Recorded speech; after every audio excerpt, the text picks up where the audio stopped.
Hello and welcome to the In the Tank podcast, episode 212, the podcast that explores work of think tanks across the country. As always, I'm your host, Donald Kendal, and joining us today via the interweb, we have Isaac Orr, policy fellow at the Center of the American Experiment. How are you today, good sir? I'm quite good. Hello. Isaac, so you're up in Minnesota. Were you part of the Trump rally that was yesterday? Oh, I was not. I had bowling. I'm the captain of my team, so I had to be there for the crew. Leadership, I like it. Exactly. Right. Exactly. What was your high game? That's what I'm wondering. What's that? What was your high game? 175. I had a good streak there. He bowled his weight, folks. All right. That's right. That's what you ought to do. Also, sitting across from me today is Andy Singer, producer extraordinaire. This is 2 weeks in a row. I think we're setting a bad precedent here. No. You're going to get used to being on the show. Once I'm in, I'm not coming off, Donnie. You're never going to be on Oh, the that show. is not true. You are evicted. Sir, thank you for being on the last episode. I thought it went pretty well. You're welcome. Yeah, I thought it was the second best episode of anything ever, if we're really gonna talk about it. But yeah, Rob was great, fun episode. Yes, yeah. If anyone is interested, we had Robbie the Fire Bernstein on Run Your Mouth podcast, and also on Part of the Problem with Dave Smith. And so if you're interested, feel free to check out that latest episode. But today we're going to be talking about a couple of interesting items. We'll be talking about what's going on in California with them shutting off power to like 2 million people. Hopefully you've actually got the numbers, Isaac, because that was just off the top of my head. We'll also talk about China and the NBA, and then trying to, maybe if we have time, I don't know. I said this is probably going to be a short episode. I know we always go long, and we never get to the last topic, but we do want to talk a little bit about billionaires towards the end, if we have the time. Where should we start? Where do you want to start, folks? Should we start with China? This might be the last episode that is able to be aired in China. Yeah, apparently. for our Chinese fans, get as much of as you can, get on the deep web, find your way to get in the tank. Yeah, because This we're is going to be banned. Banned in China. Yeah, just get a VPN, right? That's how that works. Yeah, Right. Until they catch you. Our friends in Hong Kong, boom, already banned. Oh, we'll know how to yeah, get let's around talk about that because the thing going on in Hong Kong is actually very interesting, and I can't believe that places like, it's not only the NBA, it's Blizzard, it's Disney, it's ESPN. Just like, what a bunch of cowards. Yeah, well, all right, well, let's jump right into it. So yeah, let's basically- set the table, I guess, because I gave my opinion without actually saying anything yeah. as like prologue. Right. Well, I mean, the kind of the interesting thing about this is, I think that everyone kind of knows about what's going on with Hong Kong. Big protests that are going on there. Probably don't have to get into that. That's probably, 2-3 months old at this point. But it has really kind of jumped into the national spotlight thanks to general manager of the Houston Rockets, Daryl Morey, who tweeted it was basically a graphic, and it just said, 7 words: fight for freedom, stand with Hong Kong. Whoa. Powerful words. Right. Yeah, that's worth ruining $1 billion industry. So, that just set off this absolute firestorm. It's been unbelievable. This happened on Friday. Yeah. And it's just been getting crazier and crazier over the course of the last week. To give a little bit of background, it is important that it was Daryl, I thought it was Morey, could be Morey. I'm going to go with Morey because it sounds easier to say. Okay. But all right, so a little bit of background. The reason that it was so important that it was him is that he is the general manager of the Houston Rockets. Mm-hmm. And the Houston Rockets are the most popular team by far in China due to Yao Ming, who was, I believe, the first, don't quote me on this exactly. I'm but quoting you. All right, we're being quoted good because I've never been wrong. But he was the first foreign player ever not foreign player, I think fourth foreign player ever taken number 1 overall and first Chinese player ever taken number 1 overall. Mm-hmm. So him, and he's now the ambassador for the Chinese basketball relationship with America. So him being on the Rockets and the Rockets being essentially China's NBA team and then the Rockets coming out and supporting Hong Kong is why this blew up so big. Yeah, and not only that, but the NBA has been trying to get a bigger and bigger foothold in China's market, right? They need that sweet Chinese money. Yes, that's the quote. They need that sweet Chinese money. So they're really trying to get a bigger and bigger foothold in there. And I don't think anybody could have expected China's reaction to this. No. Again, this is just the general manager of one team. And I know it's kind of a more higher profile team because the Houston Rockets was the team that... The China team. Yeah. Essentially. Right. So what happened in the aftermath of this was basically the China's state-sponsored TV was like, we're not going to air any of your games anymore. So what it is Tencent, the Chinese conglomerate, had a $1.5 billion deal with the NBA that essentially aired NBA games. NBA will play in China every year, and then the Chinese teams will come to the United States to play preseason games here. But essentially, the moment that these tweets went off, China had a swift and seemingly harsh response, which was, we are cutting all ties with the NBA. I mean, you can find videos out there of them scraping the Houston Rockets logo off of walls. The $1.5 billion deal is gone. I mean, they severed all ties immediately. Yeah, I mean, all of these. So you said Tencent. Yes. I'm thankful that you said that because I would have read it much differently than that. Luck in Coffee. Apparently, other Chinese firms that had ties with the NBA have been completely severed. And I can't imagine that was just all on their own volition. I'm sure that they were pushed by the communist government to do that. The kind and gentle Communist Party of China. Well, I mean, it is pretty kind. I mean, it's run by a guy that looks like Winnie the Pooh. Boom! Okay, if we're not banned already, then we're definitely banned now. But yeah, then they also, the state-run television was going to pull the league's games off the airwaves. Yep. Like, again, you mentioned it. It was swift, just harsh action. Oh, completely. So then what does the NBA do in response to that? Again, they want that sweet money, right? Yeah. So they basically just start apologizing. And that Moray, the general manager, he deleted his tweet pretty immediately and then posted. Do you have his actual quote? What Moray said? Yeah, his apology. Yes, yeah, right here. I do. What he said is, I did not intend my tweet to cause any offense to Rockets fans and friends of mine in China. I was merely voicing one thought based on one interpretation of one complicated event. I have had a lot of opportunity since that tweet to hear and consider other perspectives. I have always appreciated the significant support of Chinese fans and sponsors have provided, and I would hope that those who are upset would know that offending or misunderstanding them was not my intention. My tweets are my own and in no way represent the Rockets or the NBA. Right. And I got a bunch of different responses here. This is from an article from the Reason Foundation titled, "The NBA Cares More About Making Money in Mainland China Than Supporting Freedom in Hong Kong." So there's a lot of information on this. Again, everything we talk about on the podcast will be linked in the show notes. In addition to that, the Houston Rockets star James Harden responded, basically apologized, saying, "We apologize. We love China. We love playing there. For both of us individually, we go there once or twice a year." He was sitting next to another player. They show us the most important love. We appreciate them as a fan base. So it's just all of this just kind of like begging for forgiveness. Yeah. Adam Silver, who is the commissioner of the NBA. I just want to know his endorsements, by the way. I bet there's some Chinese ones. I'm sure of it.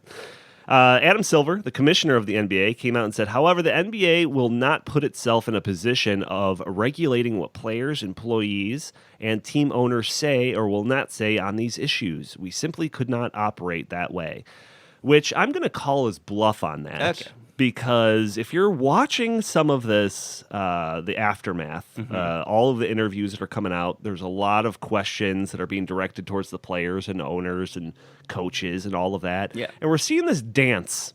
They're trying to dance around it, and it's pretty obvious. Oh, yeah. Well, I mean, they can say they're not going to, regulate what their players say, but then the moment one of their general managers says something, they go into overdrive to placate the Chinese government.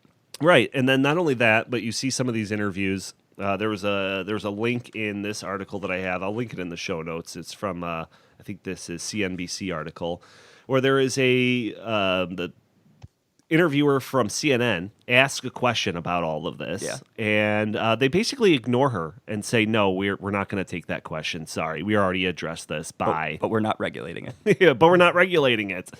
There's also more recently, there's been fans that have been reportedly ejected from stadiums for having pro Hong Kong signs in the stands. Yep. And then the article here basically says that sports agents are warning their players to avoid talking about China.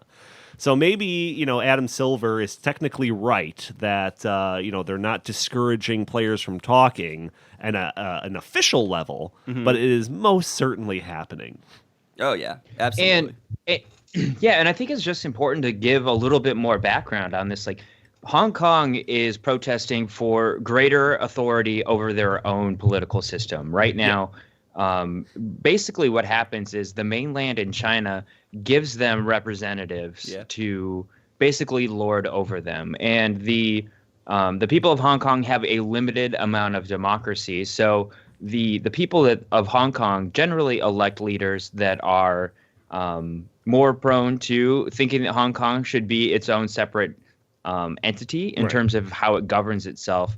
And they want more autonomy, but the Chinese government does not want that. So when you look at what is going on in Hong Kong, the government is putting up lampposts that are like smart lampposts with facial recognition software. Terrifying. And it's terrifying. So Reason had a really good podcast on this. Nick Gillespie was interviewing I don't remember the name, but we can put that in the show notes too. But just they're taking electric chainsaws, they're cutting down these posts, they're like hacking them, they're figuring out how they work, they're wearing masks. So this is a major pro-democracy movement in Hong Kong. I mean, it's the same kind of thing that was happening in the United States in the 1770s. So, I think that as Americans, and especially as ones that love liberty, libertarians, we should be supporting Hong Kong and not supporting companies like Blizzard or the NBA that are just going to kowtow to these really bad people. Let's not forget. Okay, I'll let you talk. I just want to say one more thing. Go ahead. Michael Bloomberg, the guy who wants to shut down all the coal-fired power plants in the United States, donated millions of dollars to basically raising everyone in the United States' electricity bill, would not even say that China is a dictatorship. Yes. He wouldn't say it. What a coward. Find that video, Andy. We'll just the Michael Bloomberg part. Michael Bloomberg. We'll just play it over the. Okay. Yeah, I don't know if it's gonna link to him, but if you could just play it over your phone over the thing, yeah. But I mean, the Hong Kong thing, I think, is pretty clear cut enough. I mean, we should encourage their independence, and the little city state that they have has just thrived under the lack of oversight by the communist dictatorship of China. But I mean, this other stuff that's going on in China is just like, how do these people kind of ignore this stuff? Like, this is like absolute human rights abuses, that are, there's nothing comparable to it in this current day and age. In the western portion of China, there's a population called the Uyghurs, which are like Muslim Chinese population, and they are being obliterated by the Chinese government. Basically, if you are caught reading sensitive material like the Quran or going to mosques, then you have a very good likelihood of ending up in a literal concentration camp. Like, this is the stuff that is currently happening in China. I mean, we've talked about the idea of the social credit scores, which is basically just trying to control the way that the people, the society acts. But that alone pales in comparison to some of the just outright abuses that are going on. It's unbelievable. And it's just like, especially in a league where you've got like the players that are super active, activist types, right? Politically active. They'll never shy away from calling out Donald Trump for anything or any, they were going to say that they weren't going to participate in like a state because of some bathroom law. Yeah, they pulled the All-Star game from Charlotte a couple years ago. Okay, that's what it was. Because it had a bathroom law. Right. But yeah, and to completely kind of ignore everything that's going on with China and pretending like, oh, it's a complex situation. And the history of Hong Kong and that, we can't wrap our heads around it, so we'll just shut up. I've heard interesting views from multiple sides. Right. It's such a double standard. It's so hypocritical. And, I grew up in Wisconsin, so the Bucks were never really worth cheering for anyway until recently. So, I don't have any skin in this game, but it's still gross.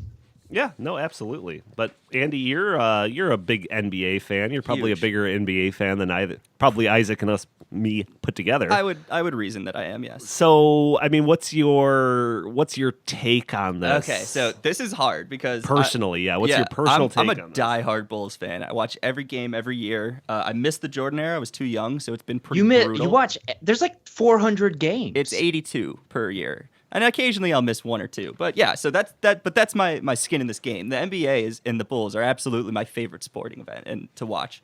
So I hate what's happening right now. It's gross. It's clear that the NBA is completely kowtowing to China and that it's a money issue. The Chinese market is bigger than the American market, essentially, and the NBA will do whatever China wants to stay there. So the question for me is, do I boycott?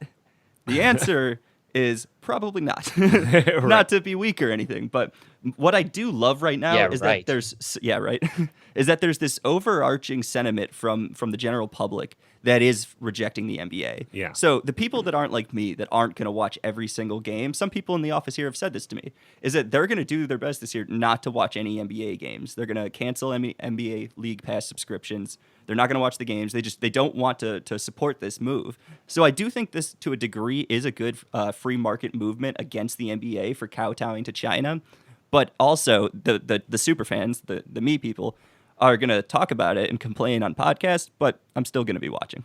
Yeah, I mean, and it's kind of broader than just the NBA. And I've actually talked about this on the podcast a while ago in terms of Hollywood movies, and that we are adjusting, production studios. Hollywood is adjusting their content so that it could sell in China. So in China, they only allow the release in their theaters of a certain limited number of movies a year. And they have certain restrictions on what things will actually get past their censors, basically.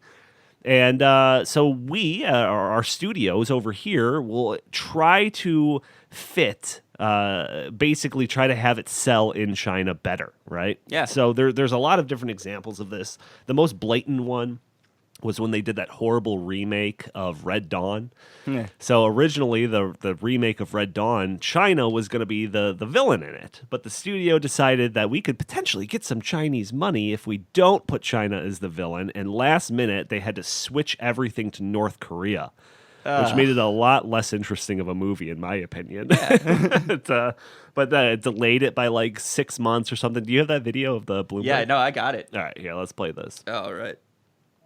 The Communist Party wants to stay in power in China, and they listen to the public. When the public says, I can't breathe the air, Xi Jinping is not a dictator. He has to satisfy his constituents, or he's not going to survive. And he's not a dictator?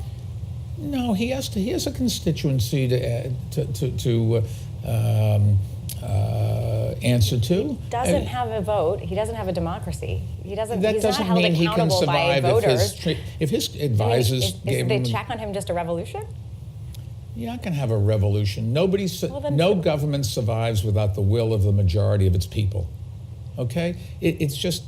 Yeah. So basically, under Bloomberg's definition, there is no such thing as a dictator. Because every country needs the will of the people behind it. And by this logic, if the people have not revolted, then they must support the government. Oh yeah. Right. And the worst part about this, and I get, the free market angle, where they're looking for global audience and all of that. It's great. It's fine. Companies, Hollywood wants to make movies that have a larger appeal. Global audiences, I get that. But I think what is really proven by the absolute the reaction across the board was that the Chinese government really has a role in this. Oh yeah.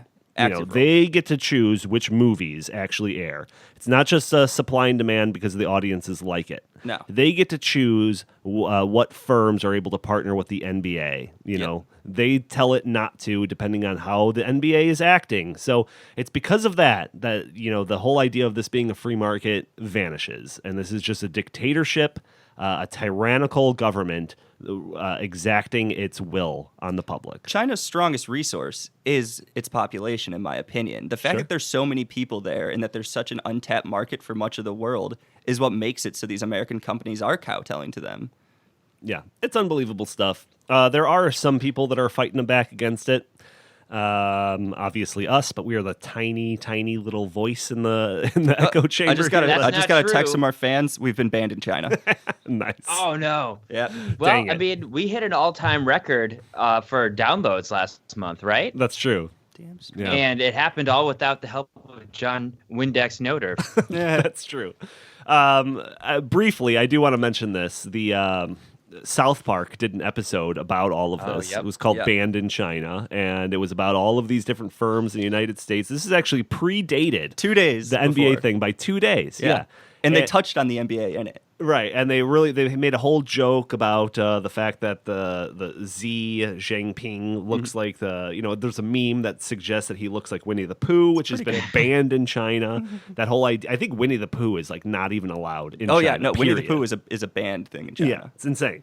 So they did a whole episode making fun of this and the idea that we're allowing Chinese officials to censor, our artistic work, whether they're scripts of movies or anything like that. So Trey Parker and Matt Stone, the creators of South Park, they released their official apology to China, which, Andy, you have. Yes. Feel free to read that. Yeah, so just before I read it, South Park, after airing this episode, was banned in China.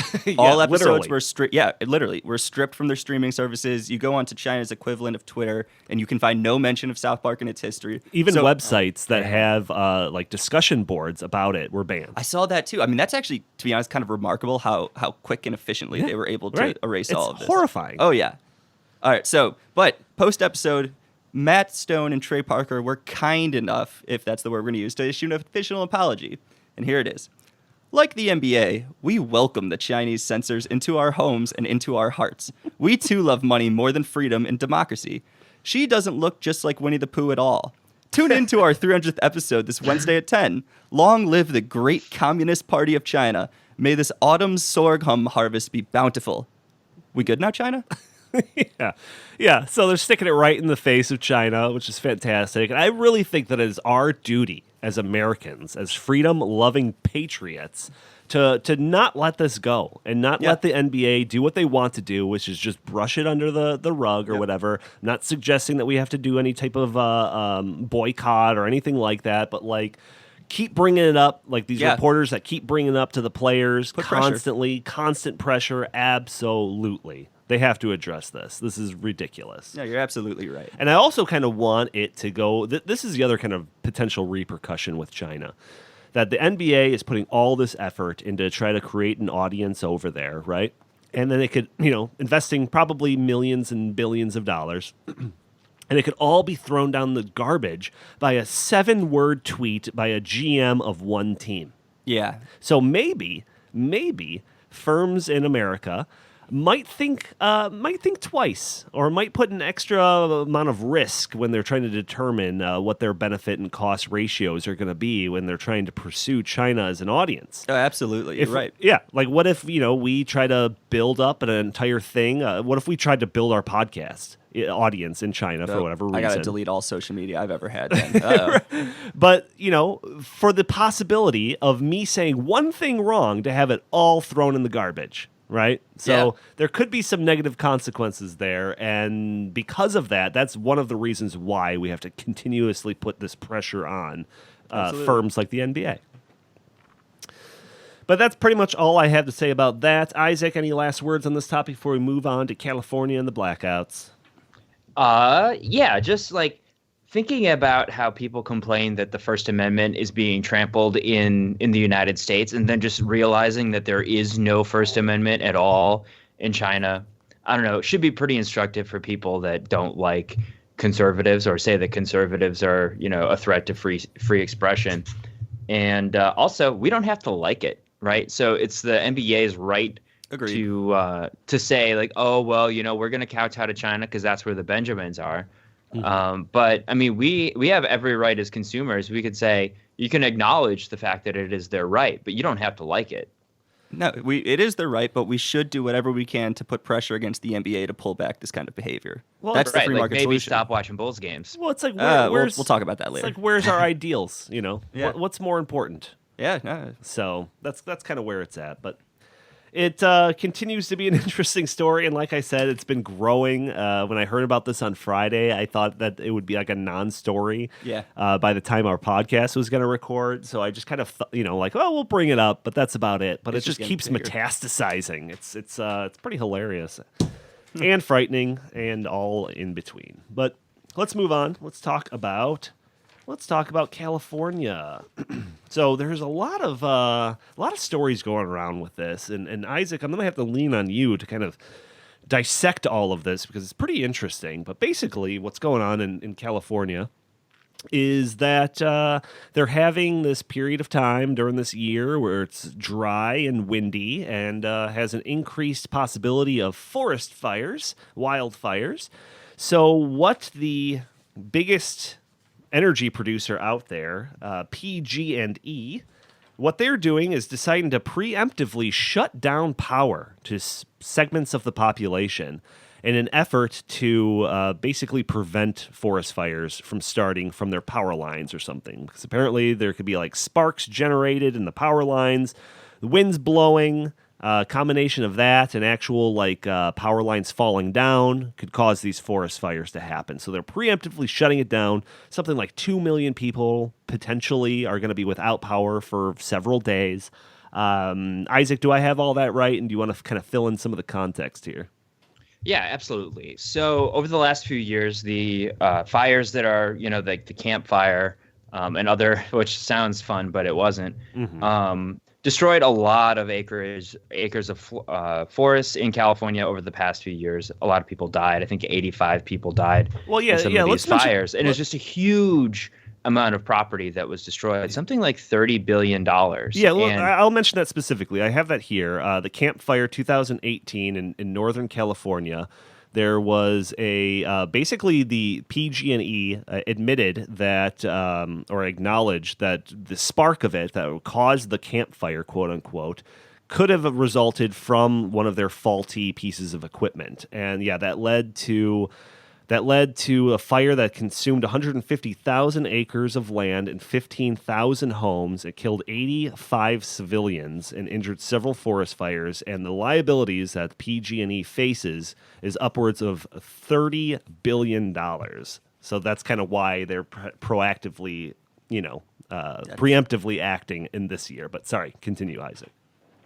Yeah, well, no, that's a great context because California has always been a warm, dry place.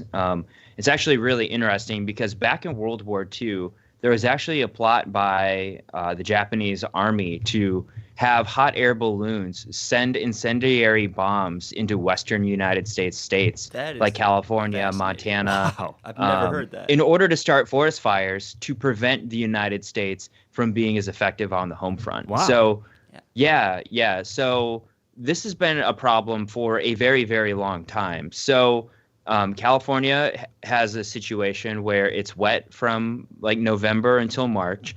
And then as the snow melts and the water runs off, a lot of their moisture comes in the form of snow, especially in the Sierra region where some of these these blackouts are taking place. So toward the end of the summer, toward fall, my girlfriend and I were just in San Francisco. We were just in Yosemite. And, you drive through the Central Valley and everything looks really dry. So by this time of year, you get a lot of wind coming off the Pacific that just kind of dries out the rest of the state. It carries away the moisture. And the problem is if the equipment that is faulty by Pacific Gas and Electric starts sparks, the winds are going to carry that flame a lot farther than it would if it weren't as windy. So now we're in a situation where PG&E has filed for bankruptcy protection. because they simply cannot pay back all of this $30 billion in associated damages. And rather than incur that much liability, they're just shutting down power to 2.5 million people. Yeah, it's pretty astonishing. Is this like, have you heard of anything like this before? I mean, I know this that this is the largest planned blackout in the history of the United States. Yeah, that's wild. That's wild. And if you look this up, you'll basically see two explanations for this. And one is climate change. That climate change is making, drier droughts and windier winds and more potential cause for forest Super fires. fires. Yeah, super fires. I don't know. And the other one is kind of blaming Pacific Gas and Electric for not maintaining their stuff. So I don't know, Isaac, do you want to kind of address either or both of those? Yeah, so for me, I think that the climate change or the argument is very weak, because when you're looking at this, the amount of global warming that would be averted by California going completely, carbon free in their electricity generation would be very, very small. If you just do a rough estimate based on what the Clean Power Plan would have averted, which was the Obama administration's signature climate initiative, you'd be looking at something along the lines of 0.0018 degrees Celsius by 2100. So like such a small amount. The problem with this type of reaction to fires and climate change is that it depends on everybody else doing what you're doing, but also waiting 80 years for it to pay off. So, Right. Rather than, it's like if you're in the wintertime and you have to go to work, right? But it's, 4 degrees Fahrenheit outside, rather than burning some gasoline just in a fire outside in your yard in order to eventually warm up the planet, you put a jacket on, right? Yeah. There is a very indirect way of influencing the temperature, or there's a more direct route. So yeah, well, and another thing that we kind of talk about all the time too is the kind of the state of kind of the maintenance of the woodlands too, right? I mean, we talk about how that what is it? What's PERC stand for again? Property and Environment Rights. I forget what the name of their organization is, but they're fantastic. Right. We always talk about them all the time, but the stuff that we feature from them usually has to do with the forest fires that are being exacerbated by the fact that we are not maintaining these woodlands in the ways that we should. And most of that has to do with environmental concerns and restrictions. The Property and Environment Research Center. Thank you, producer extraordinaire. Do what I can. But yeah, feel free to elaborate on that as well, Isaac.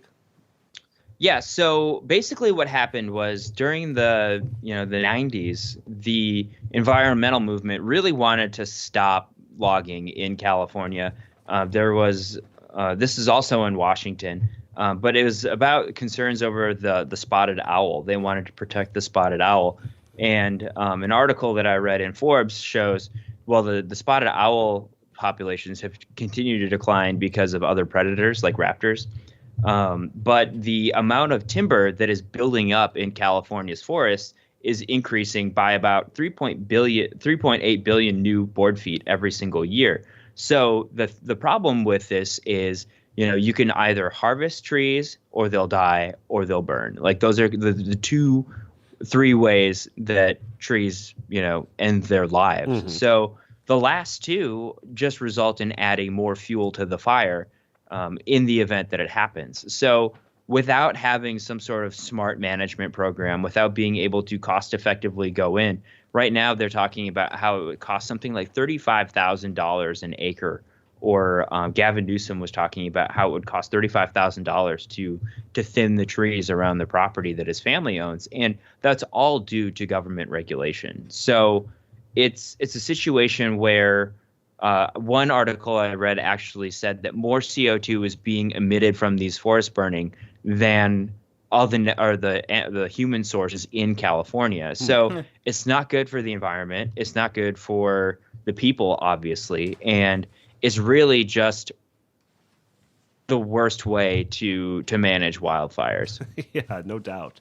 And I think the other kind of big thing that's kind of contributed to this, and again, this is the at least from the perspective of the stories that you'll read if you Google this, is the Pacific Gas and Electric not maintaining their stuff, right? So theoretically, if they could like re-support some of the power lines so they make sure that they don't fall down in high winds, and maybe even making the power lines underground, because that really lessens the risk of any type of these kind of sparks or whatever flying off and causing fires. The fact that they're not doing this is they're kind of laying the blame at the feet of Pacific Gas and Electric. But I think the one article that I have from you, Sir Isaac, which I think was just published today, California to shut off electricity to 2.5 million customers, to avoid wildfires. You kind of mentioned that this is exacerbated by a ton of government regulation.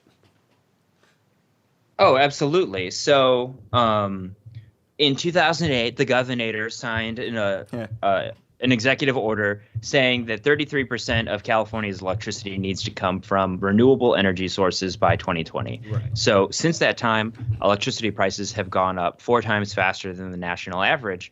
But you're talking billions of dollars. The Wall Street Journal today said California customers in the Pacific Gas and Electric Service Territory pay something like $2.2 billion extra every single year due to these mandates. So that adds up to a lot of real money.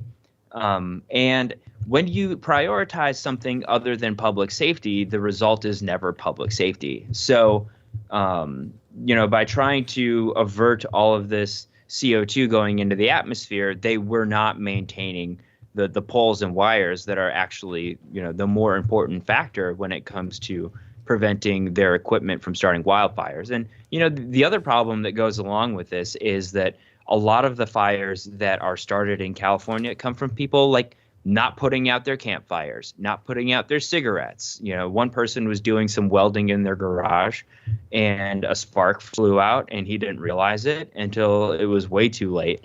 So a lot of these aren't even naturally occurring fires. But man, if you really want to limit the amount of liability that you have as a company, you have to be allowed to prioritize these limited funds in a place where they're going to be the most effective. And unfortunately, California's crazy renewable energy mandates do not allow them to do that. Yeah, and I also want you to kind of talk about basically how not free market this company of Pacific Gas and Electric really is because of all the regulations that play into this.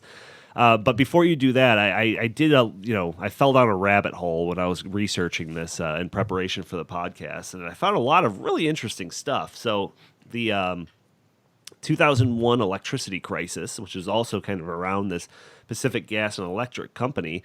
In 2001, the California Public Utility Commissions, basically they set the rates at which the company could sell their electricity to consumers, right? So that's just flat out price controls.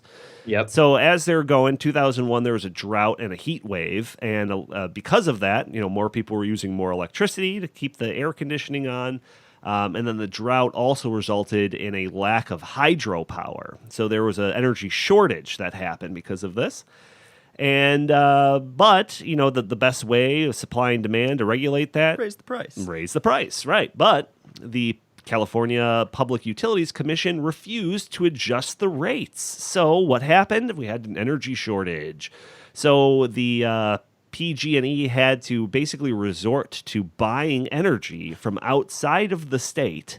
And the companies that were selling it, could just charge them a whole lot of money to do that.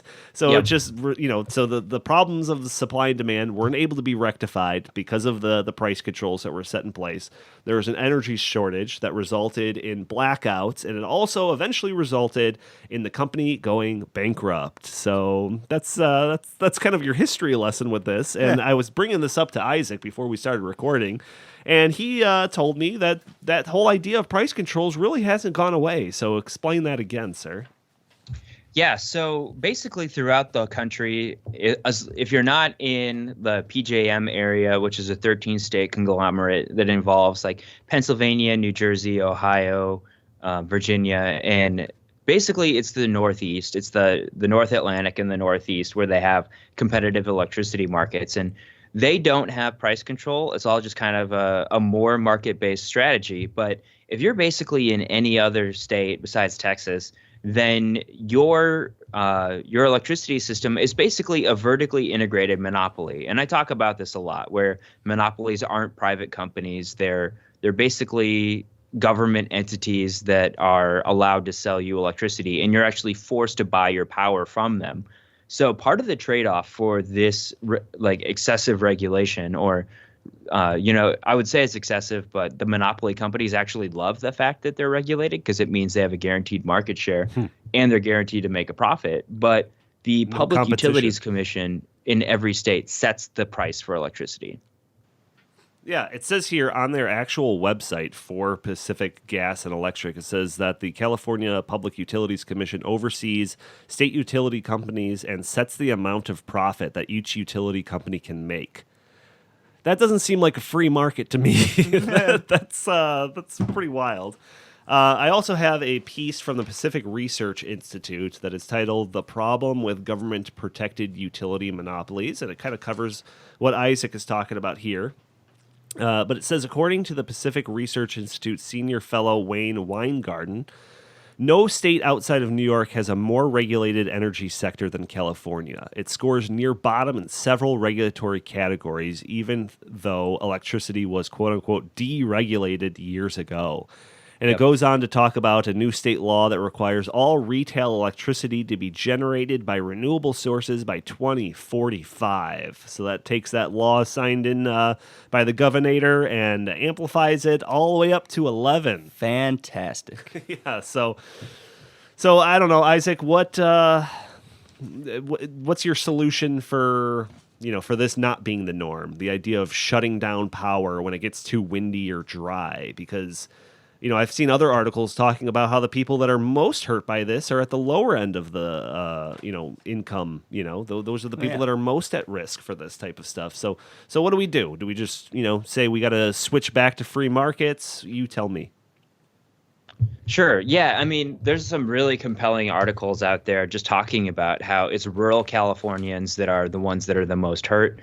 There is one story of a couple that needs CPAP machines for their sleep apnea in order to sleep at night. And if they don't have these machines running, so they don't have electricity to power them, there's a very real chance that, they could die from this. So I think that it's important to talk about the potential huge economic losses, though. The Wall Street Journal, I believe, estimates it between $61 million and $2.5 billion in lost economic activity and food spoilage. Hospitals run on diesel generators. So this entire idea that we can go 100% renewable is a fairy tale. And if you want to try it, then I guess move to California right now. Like, go visit if you can get there and experience it. But in terms of where do you go from here, the answer has to be a whole bunch of different factors. One of them is probably doing a much better job of clearing forests of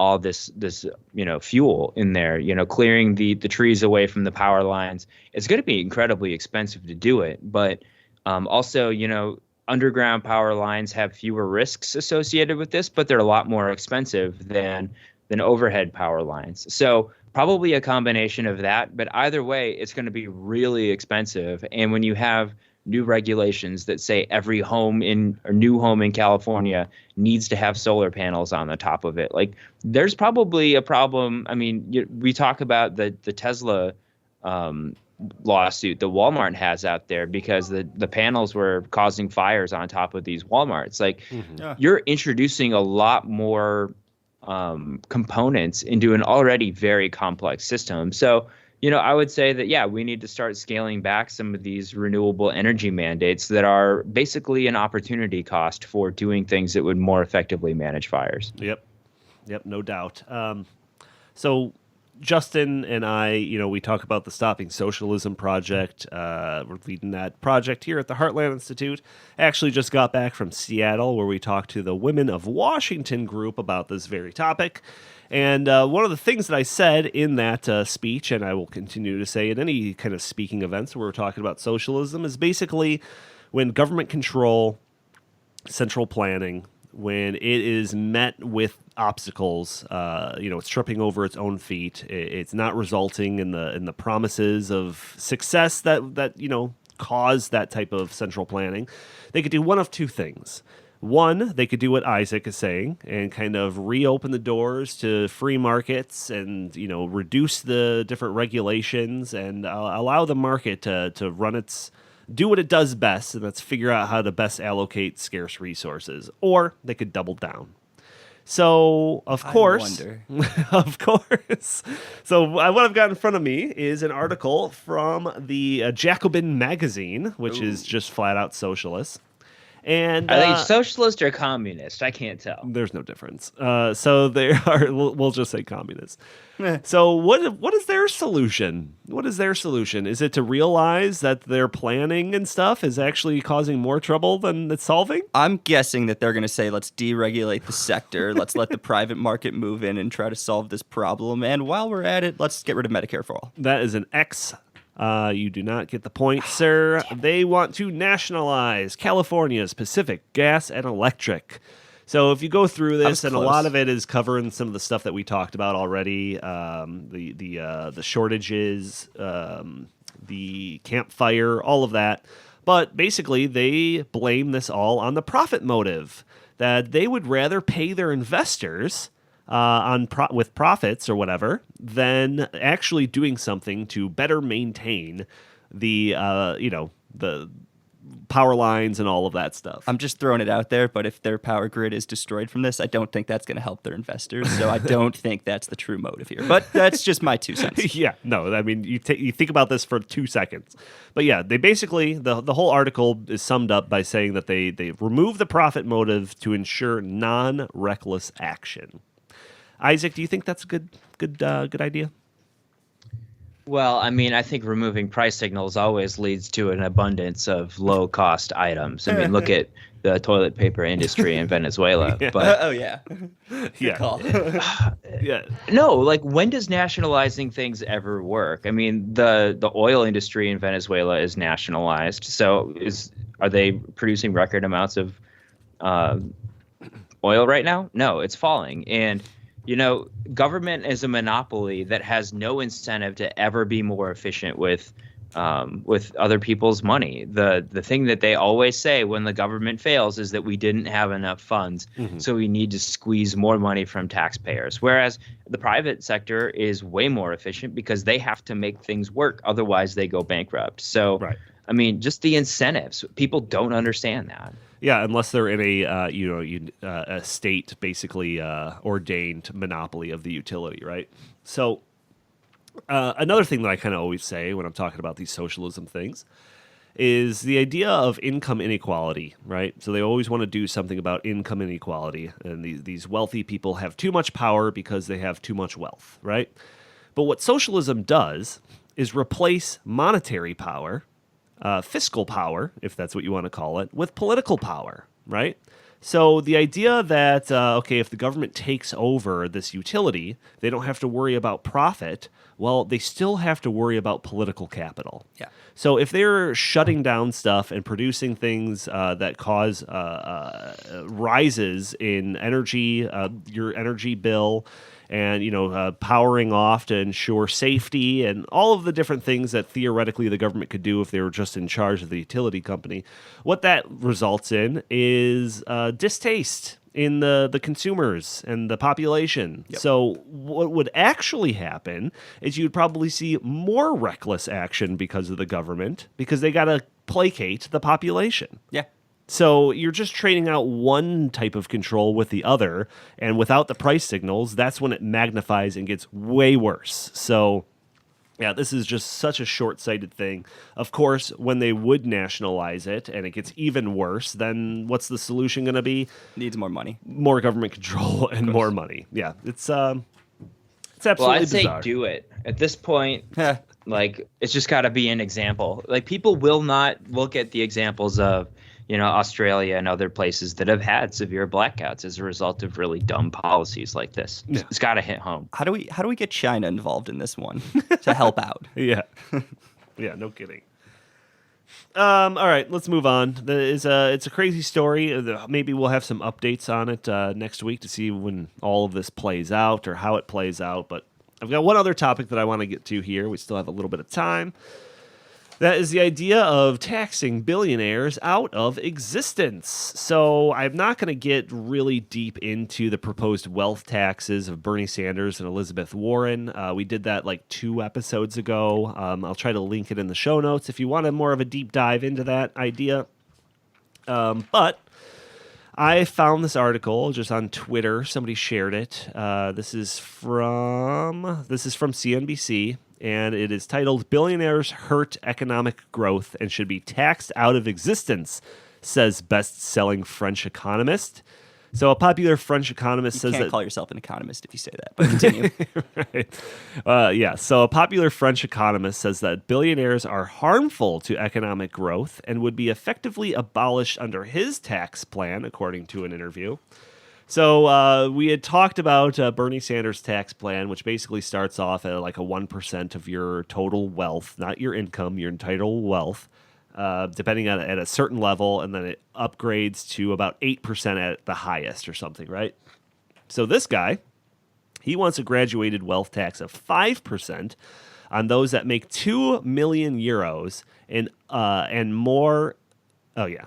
Sorry. For those worth 2 million euros or more, and up to 90% on those worth more than 2 billion euros. Okay, so this guy definitely understands that economic growth comes from rich people who then use some of the wealth that they've saved to invest in new endeavors. I mean, clearly his plan accounts for that, right?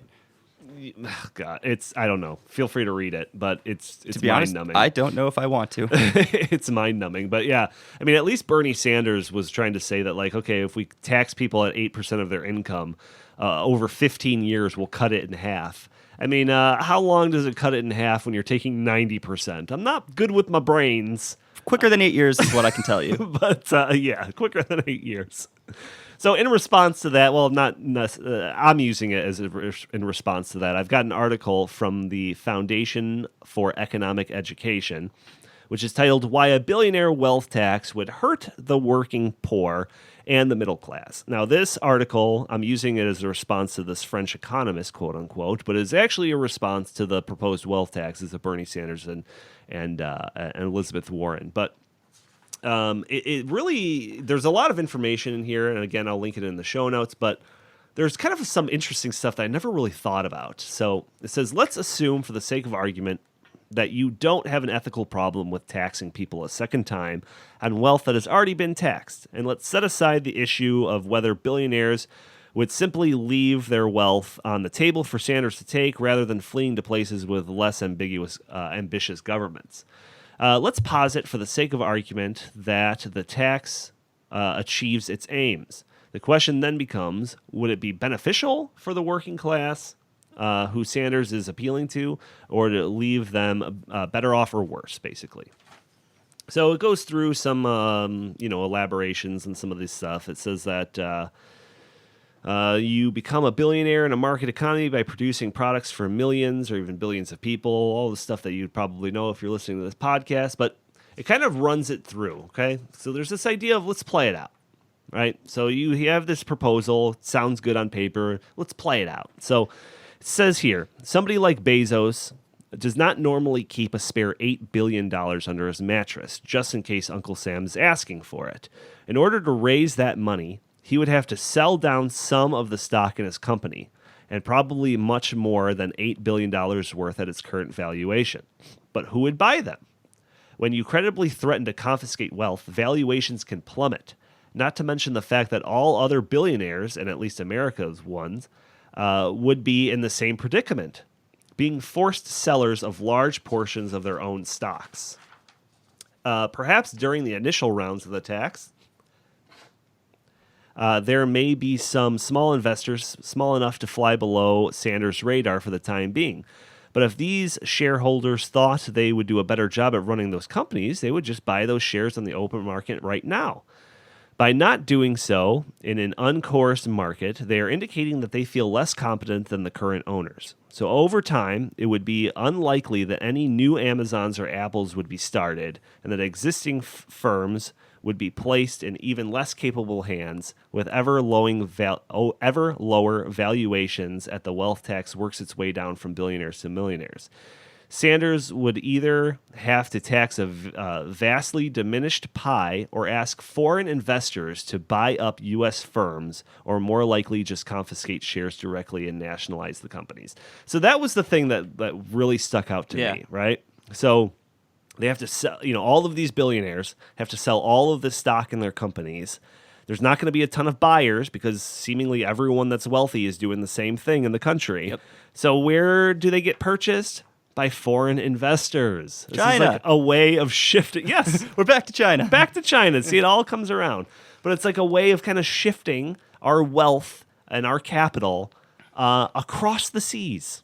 This is a terrible idea. Yeah, I mean, it's pretty crazy, right? Yeah, and there's another perfect example of the law of unintended consequences. If you force rich people to give up a large amount of their wealth, and they are going to have to sell shares of their own company, you absolutely run the risk of potentially foreign governments, like China, buying these shares and gaining majority control of many of these companies. And if the only alternative is to nationalize them, which is probably worse because that's full-blown socialism, then you're really just destroying the economy, not achieving your intended goal, and destroying the economy again. I'm going to go back to that one. It's pretty wild. Yeah. It is absolutely pretty wild, especially if you consider the fact that, the government could step in as a potential buyer of some of these Which shares. is terrifying. And then they would just directly confiscate some of that wealth that is now, because, it's being used to basically get wealth. These people are selling their shares for that purpose of paying their tax burden. Yeah, so the unintended consequences of this are just ridiculous. Interesting article. Yeah, super interesting. There's a little bit more to it, and actually how it kind of trickles down and how it would affect the consumers at the, and just kind of the working class. But I'll leave that too if you're interested. We are running short of time. Isaac, do you want to jump in on that article at all? No. Sweet. What are you going to say? Oh, You're gonna say something? I want to start a new segment. What's that? Really quick. What was your favorite movie this year? Yeah, right. Yep. Joker was fantastic. If anyone's scared of going to the movie theaters, don't be ridiculous. Go. I don't know why the media is trying to paint this as some type of horrible blood fest just waiting to happen. Because it's the media. Yeah, the media. Yeah, they could sell that, apparently. I'm getting way more cynical about the media. Don't even need Jim over here ranting about the left, but Joker was awesome. All right, Isaac, what about you? What was your favorite movie? That's very important. I've only seen 2 movies so he's- far he this doesn't- year. He doesn't that even have have come out. electricity. So. All right, well, okay. Well, He I'm lives also on a going farm. with Joker, but I'd just like to mention to the audience that The Matrix is the best movie ever. Thank you for letting me do my segment. I think yeah, go ahead. That segment was terrible. You can't even do it every week. Because, are you going to ask me what my favorite movie of the year is? No, every next week? week I was going to ask books, and then Andy, you're off the podcast. I'm muting you. I got 2 in a row here. I'm on a run. Isaac. Any You're last fired? any last bits of information or jokes, anecdotes, anything you want to get off your chest? Any words of wisdom before we sign off for the week? Detective Pikachu is okay. See, great segment. Fantastic. All right, audience, thank you for tuning in. Tune in every Friday for a new episode of the In the Tank podcast. If you like our show, please subscribe, write a review for us on iTunes. It'd be greatly appreciated. You could also find us on SoundCloud, Stitcher, Google Play, YouTube, pretty much everything nowadays, Spotify. If you would like, you can follow us on Twitter at InTheTankPod. If you want to send us your comments, suggestions, questions, anecdotes, jokes to the show, feel free to email us at inthetankpodcast@gmail.com. Isaac, where can the fine people find you? At The Fracking Guy on Twitter and at AmericanExperiment.org. And Andy will be off the show, so you won't be able to find him here. Thank you all for listening. We will talk to you Love this bit. next week.